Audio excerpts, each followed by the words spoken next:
من نرگس شریفова 14 سالمه باشم.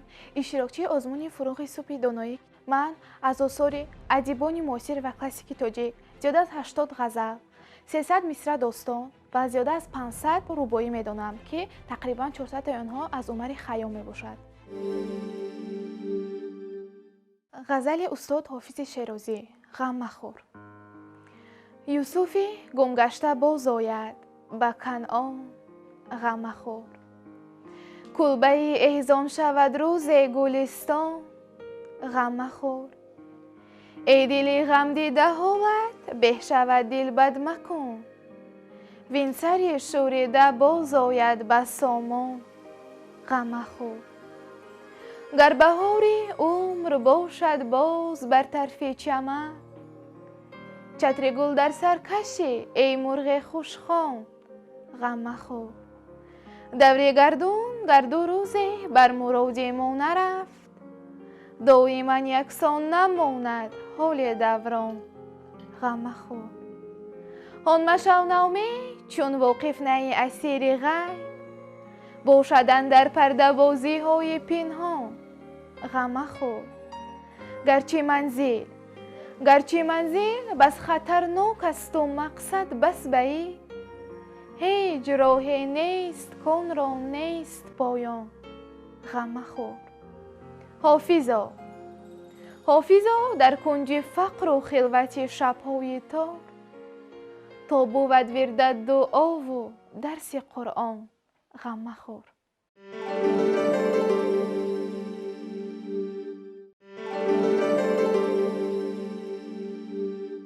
من نرگس شریفova 14 سالمه باشم. اشتراکچی آزمون فروغ صبح دانایی. من از آثار ادیبان معاصر و کلاسیک تاجیک زیاد از 80 غزل، 300 مصرع داستان و زیاد از 500 رباعی میدانم که تقریبا 400 آنها از عمر خیام می باشد. اگر آن ترک شیرازی به دست آورد دل ما را، به خال هندویش بخشم سمرقند و بخارا را. بده ساقی می باقی که در جنت نخواهی یافت، کنار آب رکن آباد و گلگشت مصلا را. فیغان که لولیان شوخ شیرین کار شهرآشوب، چنان بردند صبر از دید که ترکان خان یغما را. ز عشق ناتمام ما جمال یار مستغنی است، به آب و رنگ و خال و خط چه حاجت روی زیبا را. من از آن حسن روزافزون که یوسف داشت دانستم، که عشق از پرده عصمت برون آورد زلیخا را. نصیحت گوش کن جانا که از جان دوستر دارند جوانان سعادتمند پند پیر دانا را. حدیث از مطرب و میگو و راز دهر کمتر جوی، که کس نکشد و نکشاید به حکمت این معما را. غزل گفتی و در سفتی، بیا و خوش بخوان حافظ، که بر نظم تو افشاند فلک عقد ثریا را.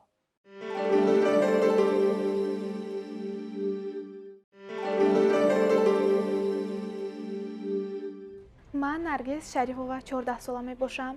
اشتراکچی آزمون فروغ صبح دانایی. من از آثار ادیبان معاصر و کلاسیک تاجیک زیاد از 80 غزل، 300 مصرع داستان و زیاد از 500 رباعی میدانم که تقریبا 400 آنها از عمر خیام می باشد. پارچه از داستان جان شیرین میرزا ترسونزاده. جان شیرین اینقدر جنگم مکن، اینقدر بیهوده دلتنگم مکن. گشته از سفر باز آمدم، باز در نزدت به پرواز آمدم. هر کجا که خواب کردم خیستم، هر کجای بود جای زیستم. این دل من منزل یاد تو بود، یاد روی حسن آباد تو بود. به تو نگذشت از گلویم آب هم، به تو در چشمم نیامد خواب هم. به تو هر یک روزی من یک سال شد، به تو دلغشکر چون اطفال شد. به تو دیدم گرچه زیبا دختران، به تو بشنیدم سرود عاشقان. به تو در توی و تماشاها شدم، به تو گاه بلبل گویا شدم. به تو در وصف زنان گفتم سخن، به تو در مجلس فشردم دست زن. لیک در پیش نظر روی تو بود، جلوه ها و چشم و ابروی تو بود. جان شیرین پس دیگر جنگم مکن، اینقدر بیهوده دلتنگم مکن. نیستم مثل پدرهای دیگر، در بری فرزندها شام و سحر. چار گردد چشم آنها برهم، گم زند دلهای آنها دم به دم. کو پدر گوید اگر فرزندی ما، می نمایی تو به سوی در نگاه. در زمان پیش اجدادان ما، ترک می کردند کوهستان ما.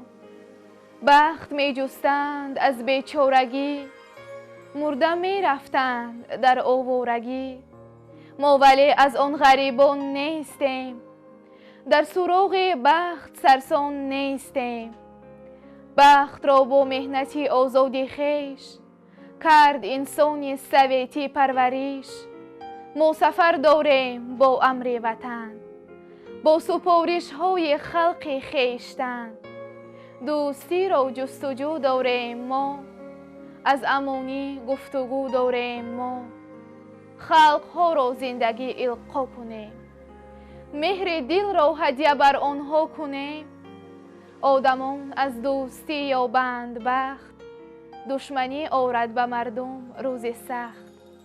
قلعه از یک پایه دیوار نیست، باغ هم از یک بوم پربار نیست. روی عالم دیدن آدم دیدن است، نیک و بد را در جهان سنجیدن است. جان شیرین خود که آزاد از غمی، از غمی مظلوم ها آگه کمی. یا دوری از مبارز شاعران، فیض بود در خانه ما مهمان. از وطن گپ سر کنی در می گرفت، در به مثل هیزم تر می گرفت.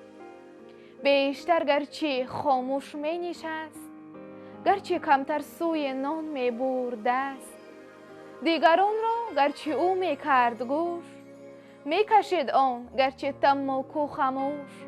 لیک چشمانش شرر می ریختند، خون حسرت از جگر می ریختند.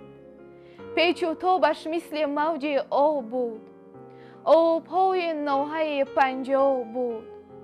بارها این مرد زندان دیده است، در سر ما بازی جان دیده است. رو به خلق و کشور محبوب کرد، مرگ به انصاف را مغلوب کرد. تب سرباز و قلم شمشیر شد، آسمانش نظم عالمگیر شد. عدل جویان او جهان گردی کند، در ادای قرض خود مردی کند. ظلم گرچه کرده مویش را سفید، لیک میگوید که دنیا با امید. فیض احمد هم زن و فرزند را، در ادای جان خرد مانند ما. هرگاهی که یاد پاکستان کند، یاد از ناشاد فرزندان کند. گریه فرزند آزارش دهد، از غضب قدرت به گفتارش دهد. گریه دارد دوستم از گریه فرق، تلخ باشد گریه فرزند شرق. عصرها بگریست شرق زار زار، شرق شد از گریه آن شوره‌زار. وقتی بازی وقتی شوخی بی عیبا، می کند پرویز ما هم گریه ها.